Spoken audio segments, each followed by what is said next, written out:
So we hear this question a lot. I think people are looking online and wondering, what does social media actually cost?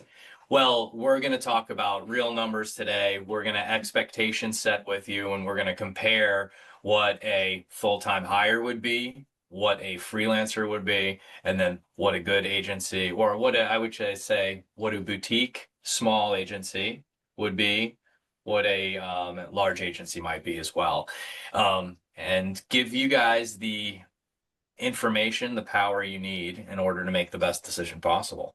So, Joanna, Jason, how do you guys think about when you guys first started pricing social media marketing? When you first started the company, Jason, what were your Mhm. thoughts around pricing? I mean, I had to, when you're just starting out and if you don't have a lot of, you know, experience or case studies behind it, I mean, you're going to have to try to compete on price, which is not where you want to be long term. But, building momentum and getting a good library of case studies should be the priority, though. So, I mean, I think when we we're first starting out, which was 2018, 2019. I mean, our retainers typically hovered around 2,500, 3K a month for basically what would be full service, probably posting 3 times a week across maybe a couple channels, mix of imagery and video content, and then managing a relatively modest paid budget. So a lot of agencies that I think that are either newer or just starting out, can still get away with that sort of pricing structure. But Mhm. as we matured, our retainers have gone up just because of the the scope or the size of clients that we're working with. And And the the fact of the matter talent that is, we yeah, have to retain and keep happy, yeah, the tools and platforms that we have to use. I think it is actually more formulaic if you're willing to put in a little bit of the grunt work. A lot of agencies do time tracking. We do not. So it actually adds a mm, little bit of ambiguity, and takes a little bit more digging around, to figure out what an appropriate hourly rate is. But that's how we have such good talent because we don't we don't No, make that's the right. We do that by design, actually. That is not a bug, it's a feature. yeah, Explain a we little bit of don't no, that. people do their best work when they're not being watched. So Yeah. yeah, and then I think you just have to kind of figure out what a good hourly rate is, and then when you're talking to a new prospect, kind of identify how many hours a month it's going to take collectively, you as an agency, to do it. Multiply it by your agency rate and charge them that. And I think that's something that Jason's really good at, transparency wise, is just saying we're not trying to get the most money out of you possible. We are calculating the number of hours that this is going to take. And we have identified our agency rate based on the platforms we're using, the talent that we have, and how much it costs to serve. And that's the bill that you're getting.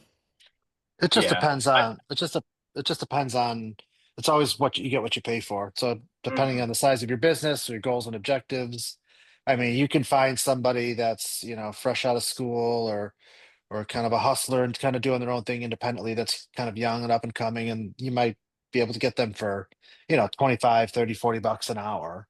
But if you're working with an experienced agency that has lots of experience and has more horsepower and more A track design, record yeah, and track a record, tracker. Yep. you're going to pay more for that. So it just depends on what you're comfortable with and what your goals and objectives are. Yeah.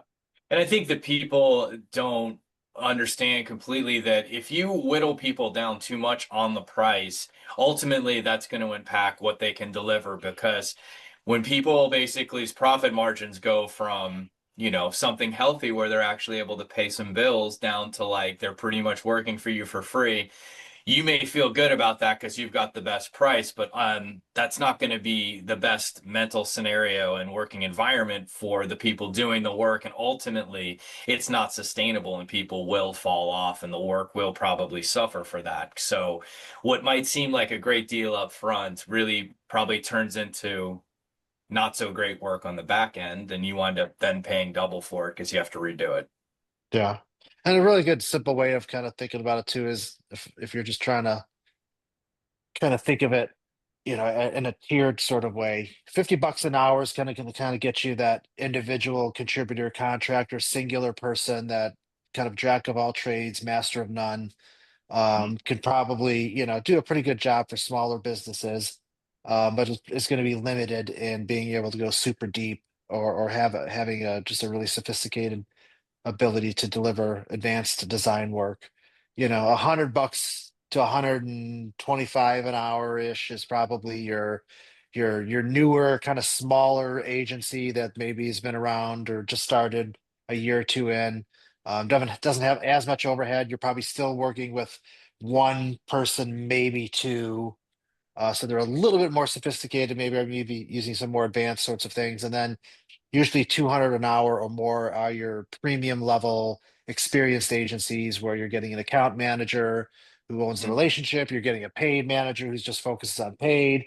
You have experts working on very singular things as opposed to like one Graphics. person doing everything. So Yep. the outputs can be more extensive. The sophistication behind what's being I, done, and I it think something varies. that sometimes goes unnoticed is, and what I think is an area that we provide some of the most value to clients is you have a whole think tank. So when we have Mhm. experienced an issue with a client or a roadblock or something that we need to come together and strategize on, we'll do it in our team calls. We'll come all together. So you're getting Multiple almost brains. like 50 years of experience in marketing altogether. I was going to say Uh, 100, but I realized that Jason, you're the only. We're we- old. Whatever. We Snap. old. Oh Um, man. but yeah, we Yeah. we have a lot of experience. We can all come together and strategize for a client, and I think, and then Very we give valuable. all that information to the account manager, and they kind of filter it through. And I think that's something Mhm. we typically try to make note of it and say, hey, our whole team got together and did this, but I can see how it would go unnoticed. For people who have internal hires and then move to an agency, you're not just getting access to your account manager. Your account manager is your liaison, but you're getting access to a wider marketing brain. Yes. Yeah, 100%. So yeah, to sum up the section here, just in generalities, you're in a small agency. We're going to talk about a couple $1,000s a month. They're going to have certain deliverables that are going to be, a certain amount of posts a week, a certain amount of platforms. Then you get into a company like ours, which is a boutique size agency that's been around for 8+ years, that definitely has some horsepower behind them. And you're looking at a couple of tiers, I think, which is 4,000, getting $4,000 gets you 3, 4 posts a week, depending on the content that you have that you're able to give us. We are able to edit that in a certain way and a certain amount of platforms and a paid output. Then you go up to the next level, which would be $7,000 a month. We're producing a lot more videos. We're able to help garner more UGC. We're managing bigger paid budgets. And then you go up to the top tier, which is some of our biggest clients, which are $15,000 a month plus. And, you're pretty much talking about posting every day, unique pieces of content on each platform, managing multiple campaigns and different ad accounts that We're all have, communicating with the client every day. Mhm. yes, complex Yeah. strategies. Yeah, Um, we're more an extension of your team at that level rather than just providing a service for you. 100%. So then talking about the comparison of like, that's agencies, and we're talking about apples to apples. But now if we talk about apples to oranges and things we try to identify when we're in the process of vetting prospects and seeing if it's a good fit for both sides is, are you looking for an agency to do this work? Amazing. Are you looking for an agency, maybe a full-time hire and maybe a freelancer? Well, that's problematic for us. And but I don't think the a lot of prospects understand why that is. And I guess Jason, you're really good at talking about this because you've done a lot of hiring. Explain what, general rates are for junior marketers, senior Yeah, marketers, what they will do, and then what the pricing difference is for paying one of those people for a year as opposed to an agency. yeah. I mean, it's pretty rare. I mean, there's every business is a little bit different in terms of what might be in their best interest, and usually bringing it in-house versus working with an agency usually comes down to two things. One, um, how obviously the resources that you have to work with, size of company, but also probably which is the bigger outlier for that is how much control do you need and want over the output of your social media? We've learned sometimes the hard way that, when clients don't give an agency a lot of creative flexibility once they've kind of gotten onboarded and understand the brand and the no-fly zones and those sorts of things. You really shouldn't be hiring an agency if you're not willing to let them fly, to let them Yeah, if you're take some looking for creative an risks. executioner, if you have really tight and strict brand guidelines and you're looking for someone to execute work on social media that you prescribe, Mhm. I think that's where we find an internal hire makes the most sense because you're looking for someone to go take what you have and go Take and do. orders, You're not wash, looking rinse, for a repeat. strategic partner. You're not looking for someone who has expertise in social media and can translate your brand onto onto Yeah. social media. You're looking for someone who can just do what you need. Yeah. Yeah, people are going to And usually be more expensive than agencies in general. Apples to apples, if you're trying to surround yeah, yourself internally with the right level of talent and breadth of talent, you're certainly going to be get more bang for your buck with an agency. But if again, if control and you're really finicky about what goes out and how it goes out, typically that doesn't work well with agencies because the biggest value of hiring an agency is group of it's people. a creative multiplier. You're trusting that they're experts at what they do, and as long as they're getting acclimated to your brand, they should be able to work on your behalf fairly independently. Yeah. And a full-time hire for a junior role is somewhere in that 4 to 5 grand a month range. So, I mean, At you're least. already in the ballpark of what an actual legit and respectable agency that's been around for a while is going to Yeah. charge you. And then let alone get up to a senior hire. And then, you're probably talking more in the realm of $7, $8,000 a month. And again, they're incredibly talented people. And if you need somebody on your team to be that executioner, I think that's a great route. And then you get into the freelancer stage. And the kind of the ins and outs of the freelancer thing is, you're looking for at somebody who maybe is If 40, I could just quickly, 50. before we move on, if I could just go back a little bit to the internal hire as well. When you're hiring someone who's even senior level, I think previously social media has been seen as like it's been taken less seriously. I think it's taken more seriously nowadays. But what I think people in this space are still competing against is you hire a social media manager and you expect them to be a paid ads expert, a content Yeah, creation expert, community 100%. manager, a video producer, video editor, photographer. Yep. And so A you lot. could have the budget to hire to pay an employee $8,000 a month, but they can't wear 10 hats. Mhm. Maybe they're your, you know, content creator, but they can't also do paid ads. So it's not only budgeting for the one employee, it's budgeting for probably three or four. 100%. So well said. And then, the freelancer thing is a great route if you are a company that does not have the resources or money to invest in either even a small agency or a full-time hire. Then you find, the fact that you have to go out and, vet somebody to do contractor style work.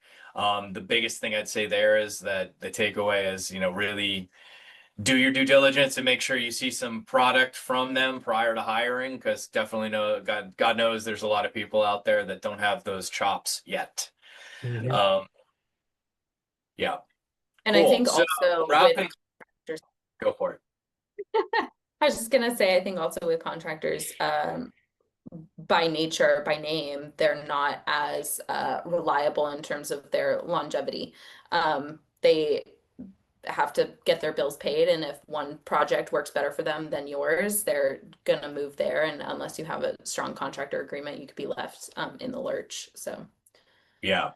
So I think, setting realistic expectations for different business stages, I'd say startup solopreneur, we're looking at the 1,000 to $2,500 mark.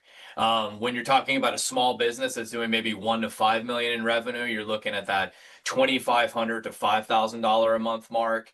When you're talking about a medium-sized business, if your company is doing 5 million to 50 million, and you're not investing more than $1,000 or $2,500. You're just using social as an afterthought and probably throwing away money at that point in time. We think mid-sized companies should be spending between $5,000 and $10,000 at least a month on social. And then you have enterprise companies, which we've definitely worked with a couple of those. And that's going to be in that $10,000 to $25,000 a month range. So if you want help figuring out what budgets make sense to you, we've built a free tool that helps with that. It's our budget calculator in the description. We're also incredibly open to jumping on a call, chatting through anything. Even if it's not a fit, usually we can point you in a great direction. And a lot of the times it is a good fit. But I hope that helped, and I hope you can get a better takeaway of what good social media marketing costs. Boom.